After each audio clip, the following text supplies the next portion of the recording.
Item number 6, move to accept the Parks and Recreation fee schedule for 2021. You all had that in your packet. Second. Second. Any discussion on the motion? Yeah.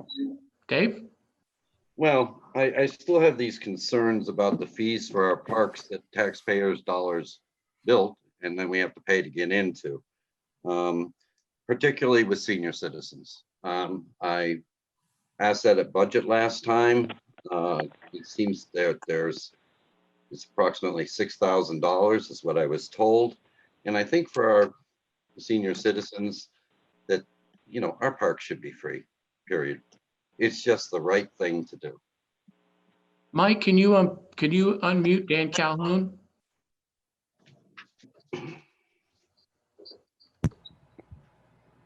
Dan, you should have, there you go. Good evening, everyone. Hi, Dan, how are you? Good, thank you. So Councilman Lawson had a concern on the fees, especially to seniors. Can you talk about that and how it went through the Park and Rec Committee? Yes, there was quite a bit of discussion with the Park and Rec fee and budget subcommittee, and then it went to the total commission, a 7-member commission, and they felt that we should continue to charge seniors just slightly the $20 fee. They're not going to raise it, but they felt strongly that we should keep it at that level, just because we've been asked to increase revenues, and it's at this time revenues are down due to COVID. So we felt we should leave it but not increase it. When you say asked to increase revenues, who asked you? We've been asked quite a few over the past few years to increase our recreation and park revenues by council and Board of Finance. Well, Jane? Sorry, Dave. Well, in the last 5 years, you've had a balance on your budget in excess of $6,000. So again, I don't see why we can't provide a service, particularly for our senior citizens. Quite frankly, I don't think we should have a fee for our parks at all. I mean, I have a national park pass, and it's $80 for every national park in the country and national monument. So if you look at it that way, it's a little out of whack. Federal government can print money. The town of Milford can't. No, but we do have a healthy undesignated balance too that could easily absorb $6,000. Yes, well, that comes up for just Mary about Jane? everything. Mary Hi, Jane? I understand, that, they need to cover their programs and everything, but I just think at this time with COVID, and we're going to still be in the depths of COVID, obviously by the summer, that I'm really opposed to any raising of any fees right now for anybody. Like if families got several cars, and I know why they do this, but, there should be like one pass or they should each get a sticker for however many cars they have with their license plates or whatever. But I don't think they should be raised right now because of COVID. I just think, people need a break right now. They're having enough trouble. We see the lines for food that are wrapping around buildings. I think this is not a good time. And as David said, the town could kick in money from the undesignated fund if the Park and Rec needs that money. And I don't have a problem with that. I think that might be a really good solution. Katie? Yes, I just, as a member of that senior population, I understand that that's a comment made often, but I want to point out a couple things. Out of 19 line items here, 13 of them are exactly the same. 2 of them went up $5, 1 went up $10, and 1 went up $25. That's for the pavilion rental.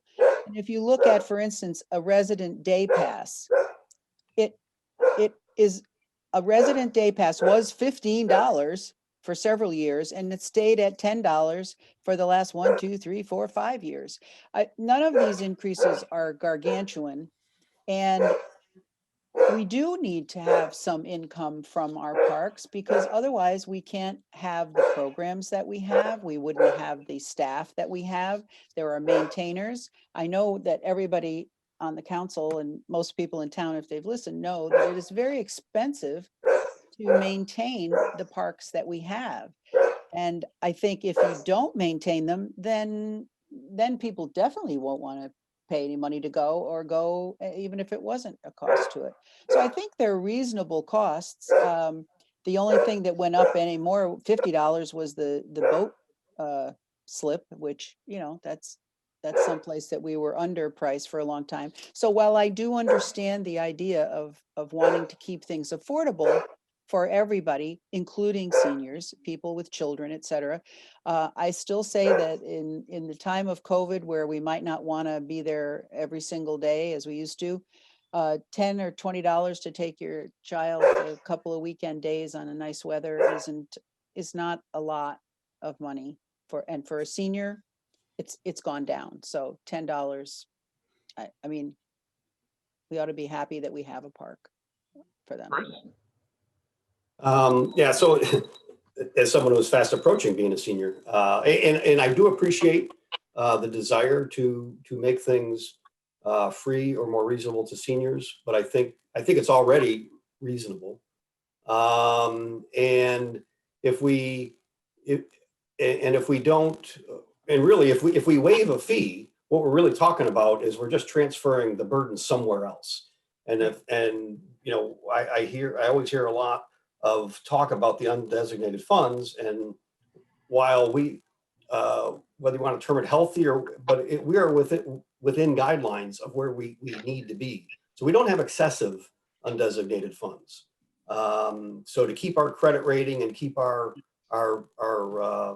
interest rates, loan rates low, we need that undesignated fund. So you know, so if we waive it for seniors, then it's going to go over, you know, all seniors and all taxpayers are going to have to pay that. And I don't know that's where we want to go. So, and raising the boat slips, I think was good because we were way under the market rate for what you've got around Candlewood Lake. So I'm happy with the work that the Park and Rec Committee came up with. So I would support this fee structure.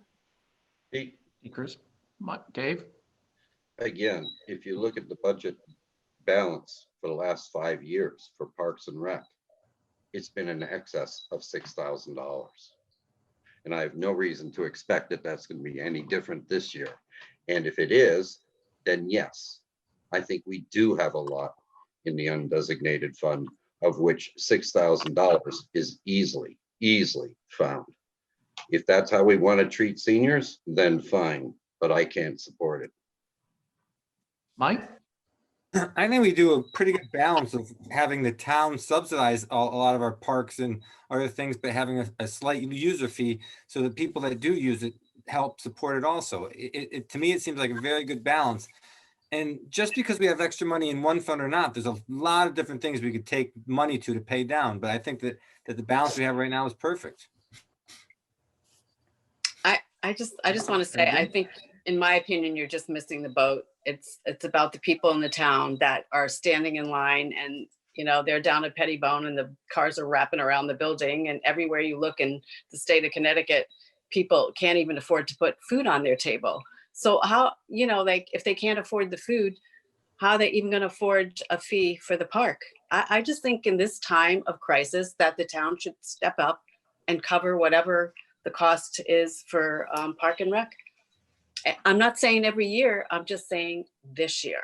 Well, Mary Jane, I understand the argument, you know, or there's the comment, and it is just January. So perhaps we can revisit this. And if our undesignated fund, which is mentioned to fix all problems, so that's why I kind of chuckle, because it's not enough to fix every problem that it's mentioned in, but maybe we can do something about funding for of some sort for people in that position. Because I understand, certainly I see those people and I know what you're saying, but the Parks and Rec went through this, they didn't do it lightly, and I think I'm in favor of saying that they did a good job of it, and we can always, it's our you know, it's our place if it comes up and we find that the COVID is a little lessened and people are really finding the only thing they can afford to do is go over to Lynn Deming, then, you know, maybe we talk about it. People can tell us, you know, they don't have any problem speaking up, and we're here to listen. And- Well, and- I Along leave that line- door open, I guess, is what I'm saying. Well, I'd Yeah. just like to say along that line, what about using maybe some of the money from the sustainability fund? Is that a possibility? Just I a don't know, thought. that's up to us, that's up to the fund, but like I said, we're still in the cold weather, so maybe we can revisit this. Pete, Dave? thank you very much for your comments, Katie. I appreciate that. I just wanted to mention too, earlier in this year, we had a horrific storm in which we had a lot of branches and trees down and things like that. And I congratulate the Department of Public Works who did the extra cleanup as a service to the town. And if I remember correctly, it cost an extra $15,000. But I guess what I'm getting at is these are services that we're perfectly capable and should provide. And I'm hearing this, well, we can't afford 6,000, blah, blah, blah. A senior citizen is not a boat, period. Okay. And we want to promote, we were just talking about the Greenway and things like that. And we have these spots, but we close them off to our residents by means of fees. I'd like to move the question, please. Thank you, Walter. We Any had other a discussion? motion and we had a second, and All those in favor? Aye. I, Opposed? Opposed? Thank okay, you.